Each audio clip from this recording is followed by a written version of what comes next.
One of the greatest forms of worship that a lot of us don't know of is pondering and contemplation and working your mind and heart, thinking about what's beneficial for you in this life and in the hereafter.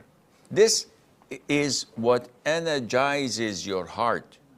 It gives it its energy, the power, and the strength to go on.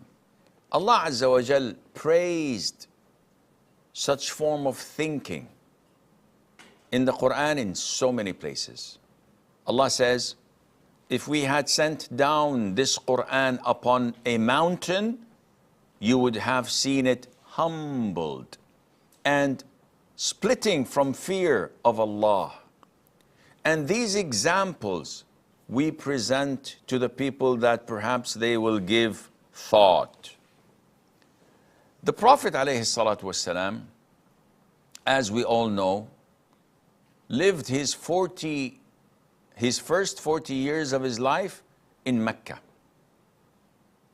Before becoming a prophet and a messenger and receiving the revelation, in the beginning, few years before that, he used to sit in seclusion in the cave of Hira, in the Mount of Nur.